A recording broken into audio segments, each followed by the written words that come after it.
नमस्कार, मैं अंकुर वाजपेयी और आप देख रहे हैं द जर्नलिस्ट न्यूज़।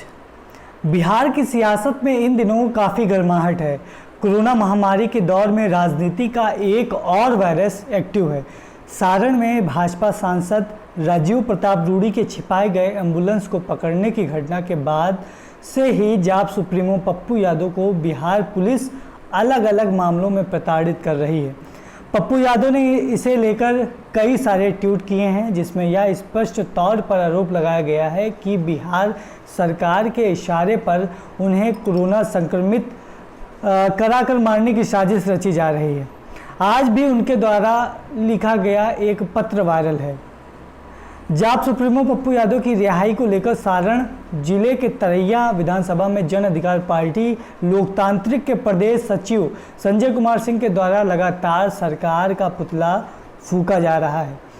करीब आधा दर्जन स्थानों पर जाप प्रदेश सचिव ने अपने समर्थकों के संग सरकार का पुतला फूंका और नारेबाजी की। अब खबर आ रही है कि जाप प्रदेश सचिव संजय कुमार सिंह पर भी महामारी एक्ट के तहत मुकदमा पंजीकृत किया गया है।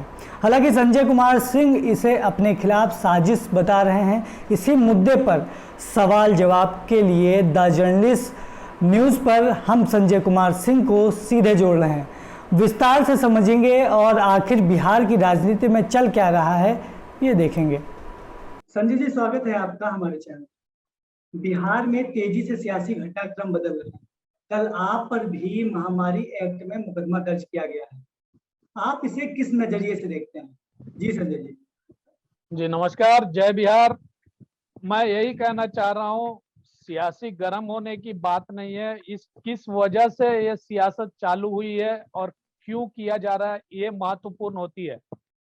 मेरे ऊपर भी मुकदमा लगा दिया गया है, प्राथमिकता दर्ज करा दी गई है।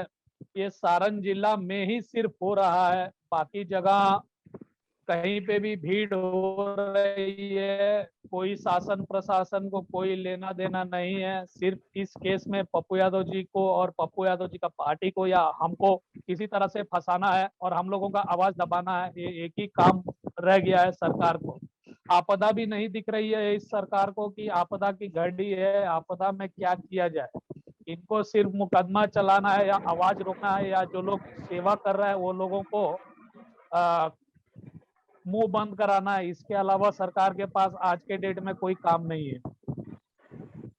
जी संजय जी, हमारा दूसरा क्वेश्चन है कि सारण में राजीव प्रताप रूडी एक बड़े नाम है।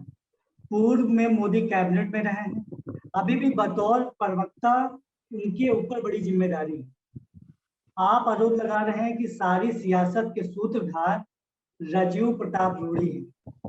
आपकी इन बातों का धरातल जी। बात ऐसी है, फॉल्स ईगो नाम का एक चीज होती है, उनको वो पकड़ ली है। जिस दिन एम्बुलेंस पकड़ा गया उस दिन तो उन्होंने कहा मीडिया के सामने आगे कि मेरे पास एम्बुलेंस तो है, ड्राइवर नहीं है, ड्राइवर की कमी के कारण रखा गया। फिर शाम को या उसके बाद दिन 24 घंटे के अंदर में पार्टी का क्या रणनीति बना या जो गठबंधन है उसका क्या रणनीति बना, उसके तहत पप्पू यादव जी को भी गिरफ्तार कर लिया गया। और जब से उनको गिरफ्तार किया गया है पूरा बिहार एक होकर आवाज उठा रही है। तो अब सारण जिला को पहले शांत किया जाए, इसलिए सारण जिला में घुस करके सारण जिला में उनके खिलाफ आवाज उठाना या वो जो कार्य करना चाहते थे, जैसे कि मैं जो करना चाह रहा हूँ, पिछले लगभग 1 साल होने को आ गया है। मैं यहाँ पे उद्योग क्रांति चालू किया, तो अब मेरा भी आवाज दबाने की यहाँ पे सारण जिला में कोशिश हो रही है। अच्छा संजय जी, आखिर क्यों सर आवाज आपकी क्यों रोकी जा रही है? देखिए, बात ऐसी है कि हमारे यहाँ हमारे नजदीक में एक मरौरा में चीनी मिल है जो 1998 में बंद हो गई। रूडी जी का राजनीति चालू हुआ 89-90s में, जब वो पहला बार चुन के आए थे। उसके बाद 98 में जब मिल बंद हो गई तो उसके बाद से जब भी इलेक्शन आया, सिर्फ जब जब इलेक्शन आया तब तब उन्होंने मुद्दा उठाया कि ये चीनी मिल मैं चालू करवाऊंगा। बाकायदा एक इलेक्शन के पहले तो गन्ने का खेती भी करवा दिया गया किसान से। फिर इलेक्शन हो गई या जो भी है, उसके बाद गन्ने को खेत में ही जलाना पड़ गया था। तो इस तरह का यहाँ पे राजनीति हो रही है। और गत 1 साल से मैं यहाँ पे उद्योग क्रांति चालू किया हूँ और मैं आवाज उठा रहा हूँ कि बिहार में उद्योग लगना जरूरी है। बिहार के पास प्राकृतिक संसाधन है, श्रम शक्ति है, मैन पावर और नेचुरल रिसोर्सेज जो है उसकी कमी नहीं है, फिर भी यहाँ पे उद्योग लग नहीं रहे। इलेक्शंस हो गए, उसका परिणाम जो भी हुआ, इलेक्शंस का रिजल्ट नवंबर 10 तारीख को आई। नवंबर 11 तारीख से ही मैं सक्रिय हो गया और उसी दिन से चालू कर दिया हूँ कि यहाँ पे उद्योग की जरूरत है। मतलब चुनाव खत्म होने के बाद भी आवाज उठा रहा हूँ, ये कहीं ना कहीं उनको कनका। और आज अवसर मिल गया तो मेरे ऊपर भी वो प्राथमिकता जज करवा दिए हैं। आपके अनुसार यह विशुद्ध राजनीति है? जी जरूर। अच्छा सर, अभी तक आप विकासवादी राजनीति को लेकर आगे बढ़ रहे थे, उद्योग क्रांति आपका मुख्य एजेंडा था। अब जी आप पर एक एफआईआर है, आपकी आगे की योजनाएं क्या रहेंगी? देखिए, मैं जिस दिन से भी ये ठाना हूँ या ये संकल्प किया हूँ या मेरे साथ जितने युवा जुड़ते जा रहे हैं उनको मैं समझाते रहता हूँ जी कि रोजगार का एक ही रास्ता है। कोई भी चुनाव के पहले आके आपको कहे कि हम इतने नौकरियां देंगे, इतने नौकरियां देंगे, जैसे कि इस चुनाव में हमने देखा राजद आगे आके कह गया, एक फिगर देके गया कि इतने हम नौकरियां लगवा देंगे, इतने लोगों का हम रोजगार करा देंगे। फिर उसके बाद जदयू भी आकर के इतने सारे भाषण देकर चले गए। 2014 के इलेक्शन के पहले श्रीमान नरेंद्र मोदी जी जो अपने प्रधानमंत्री है, वो भी आकर कहकर चले गए कि आपका मरौरा का मिल हम चालू करेंगे, जितने बंद पड़े मिल हैं बिहार में सब चालू कर देंगे। मगर 7 साल होने को आ गया है, करीब करीब आज तक कोई मिल चालू नहीं हुई, कोई नया इंडस्ट्री लगा नहीं, और जितने इंडस्ट्रीज थे उसमें से कुछ कुछ इंडस्ट्रीज बंद भी जी हो गए। हाल ही में सीतामढ़ी में एक बड़ा शुगर फैक्ट्री था, वो भी बंद हो गया। जी तो ये सब के बीच में जितना युवा मेरे को मिलते हैं सोशल मीडिया के थ्रू या फिजिकली जो भी मेरे साथ आते हैं, सबको जी मैं यही बोलता हूँ कि ये लोग सिर्फ सरकार बनाने के लिए चुनाव लड़ते हैं। कभी भी कोई ये नहीं बताता है या नरेंद्र मोदी जी बता के गए कि सब इंडस्ट्रीज चालू कर देंगे। 7 साल में कोई इंडस्ट्री में काम भी चालू नहीं हुआ है। उद्योग आएंगे तभी रोजगार होंगे, ये चीज सबको समझना चाहिए। या एग्जाम्पल के तौर में आप विदेशों में जाएंगे तो भी देख लीजिए, ब्राजील हो गया, बाकी कंट्रीज जहाँ पे उद्योग है वहीं पे आपको उद्योग धंधे जहाँ पे होते हैं वहीं पे रोजगार के अवसर होते हैं। जी वैसे ही आप अपने स्टेट में भी आएंगे, अपने देश में भी आएंगे तो आप महाराष्ट्र देख लीजिए, कर्नाटका देख लीजिए, गुजरात देख लीजिए, जी वहां पर भी इंडस्ट्रीज है तभी रोजगार का कमी नहीं आती है। आज जी एक एग्जाम्पल के तौर पे मैं बता देना चाहता हूं कि श्रीमान नरेंद्र मोदी जी सिर्फ गुजरात के लिए प्रधानमंत्री नहीं है, पूरा देश के लिए प्रधानमंत्री है, हमारे बिहार के लिए भी प्रधानमंत्री है। हमारे बिहार में एक भी इंडस्ट्रीज वो 7 साल पहले जिस तरह से वादन करके गए थे, एक भी इंडस्ट्री उन्होंने चालू नहीं करवाया या इंडस्ट्रियल कॉरिडोर कोई भी जिला में नहीं करवाए। हालांकि 3 महीना 4 महीना पहले से जो भी यहाँ के सांसद है या विधायक है या गवर्नमेंट डिपार्टमेंट्स है, मैं सबसे मिलते रहा और सबको समझाते भी रहा और बताते भी रहा, चिट्ठियां भी लिखते रहा कि जब तक इंडस्ट्रियल कॉरिडोर आप बनाएंगे नहीं, एग्रो बेस्ड इंडस्ट्रीज बनाएंगे नहीं, जो कि मुमकिन है बिहार के अंदर में जिस तरह का नेचुरल रिसोर्सेस हम लोगों के पास है। तो ये कहीं ना कहीं उनको दिखाई पड़ा, जिस तरह से फॉलोअप मेरा बढ़ रही थी या जिस तरह से लोग मेरे साथ जुड़ रहे थे, तो उनको कहीं ना कहीं कड़का। और अभी अवसर मिल गया तो साथ में मेरे ऊपर भी प्राथमिकता उन्होंने करवा दी है। जी जी सर, मेरा क्वेश्चन है पप्पू यादव से लेकर कि पप्पू यादव की रिहाई को लेकर आप लगातार मुखर हैं, लगातार सरकार का विरोध कर रहे हैं। आपको क्या लगता है कि सरकार पप्पू यादव के मामले में झुकेगी या उनकी जेल यात्रा अभी लंबी चलेगी?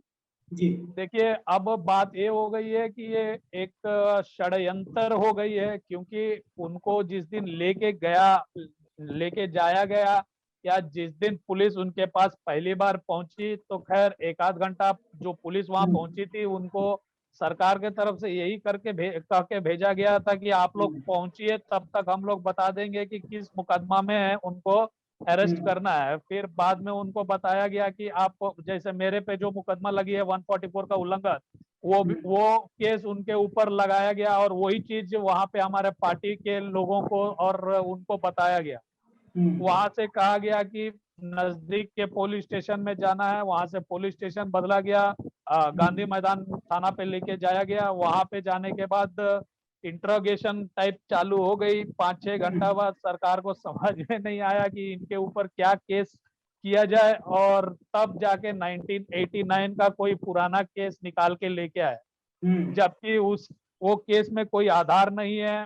वो केस जिन्होंने किया था उन्होंने भी अपना केस विथड्रॉ कर लिया था।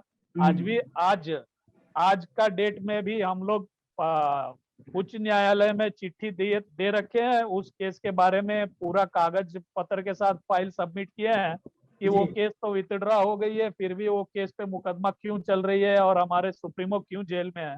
तो वो सब चल रही है लड़ाई, षड्यंत्र है। तो वो लोग झुकने का तो इतना जल्दी नाम लेंगे नहीं, मगर बिहार का जनता और बिहार का युवा आज का डेट में चुप बैठने वाला है नहीं। जी अंकुर जी। जी संजय जी। संजय जी, एक त्वरित टिप्पणी दीजिए। बिहार की स्वास्थ्य व्यवस्था पर लगातार सवाल उठ रहे हैं। एम्बुलेंस कांड चल ही रहा है। आज अश्विनी चौबे जो केंद्रीय स्वास्थ्य मंत्री हैं, उन्होंने पहले ही जिन एम्बुलेंस का उद्घाटन किया था, फिर उसका उद्घाटन किया। इस पर आपका क्या कहना? देखिए, पप्पू यादव जी एक ऐसा चेहरा थे बिहार में, उन्होंने गत 4 वर्षों से अपना एक अलग ही इमेज बना रखी थी, सेवादारी की इमेज। इस महामारी में जिस तरह से सरकार में जो पार्टियां हैं, उन लोगों की गलत नीतियां, जिस तरह से स्वास्थ्य मंत्री का हो या अभी जो आप नाम लिए उनका हो या रूडी जी का हो, ये लोगों का जो रवैया बनते जा रही थी। इक्विपमेंट्स हर हॉस्पिटल में खरीद लेना, एम्बुलेंस हर हॉस्पिटल के लिए खरीद लेना, मगर कहीं पे भी कोई डॉक्टर नहीं रहना और कहीं पे भी कोई कंपाउंडर नहीं, कहीं पे भी कोई टेक्नीशियन नहीं, कहीं पे भी कोई नर्स नहीं। इक्विपमेंट्स पड़े रहे और वो इक्विपमेंट्स खरीदने के लिए कितना पैसा खर्चा हुआ वो सब एक दूसरा डिबेट है। ये सब काम ही हो रही थे, मगर टेक्नीशियंस को लगाना, डॉक्टर्स को अपॉइंट करना, ये सब काम कभी नहीं किया। ये महामारी का दूसरा वेव है, पहला वेव नहीं है, ये दूसरा वेव है। अभी आगे जाके तीसरा वेव भी आ रही थी। तो इस बीच पप्पू यादव जी अपना स्टाइल बदले थे, एक सेवादारी से अब भ्रष्टाचार को भी खत्म नहीं करेंगे तब तक बिहार में कुछ होने वाला नहीं है, ये समझ गए थे और ये काम अपना चालू कर दिए थे। क्योंकि हर हॉस्पिटल में जाकर के कितना ऑक्सीजन सिलेंडर्स है, उनका क्या, कितने दिन तक चलेंगे, कितना रेमडेसिविर है, ये सब चीजों में जब वो घुस गए और फिर अचानक से एम्बुलेंस का हो गई, तो इनको कैसे भी अपने रास्ते से हटाने का एक ही मकसद करके इन लोगों ने काम चालू कर दिया। संजय जी, एक अंतिम क्वेश्चन है कि कोरोना महामारी से नीतीश सरकार जिस तरह लड़ रही, अगर आप उसमें से 10 में से आप नीतीश सरकार को कितने नंबर देना चाहेंगे? जी 0 है जी, 0 है। आज देखिए, एक व्यक्ति सेवा करने के लिए, वो सेवादारी को अगर आप बगल में रखते हैं, एक व्यक्ति जो काम एक मुख्यमंत्री नहीं कर पा रहा था या शासन प्रशासन जो नहीं कर पा रही थी, उसको करने के लिए एक व्यक्ति आगे आया, जो व्यक्ति हर जगह जा रहा है। और इवन बहुत सारे जगहों से ऐसे रिपोर्ट्स हैं कि मेरे सुप्रीमो को पकड़ के रोने वाले वीडियोस या सोशल मीडिया पे बहुत चीजें देखे हुए हैं, जहाँ पे उनको कहा जाता, बाबू आप नहीं आते तो ये डॉक्टर हमारा बात सुनता नहीं है। तो एक मिसाल था, एक विजन था इनका कि ये भ्रष्टाचार रोकने के लिए हमेशा एक वहां पे जा करके चेकिंग सिस्टम भी रहना चाहिए। वो जो मुख्यमंत्री को करना चाहिए, वो एसी रूम में पड़े हुए हैं, बाहर निकलते नहीं है। और पप्पू यादव जी वो सब काम कर रहे थे, तो उनको ये चीज पसंद नहीं आया और षड्यंत्र के तरह इनको फंसाया गया है। जी शुक्रिया संजय जी, अपना बहुमूल्य समय देने के लिए बहुत बहुत धन्यवाद। बहुत बहुत जी शुक्रिया। नमस्कार, जय बिहार। जय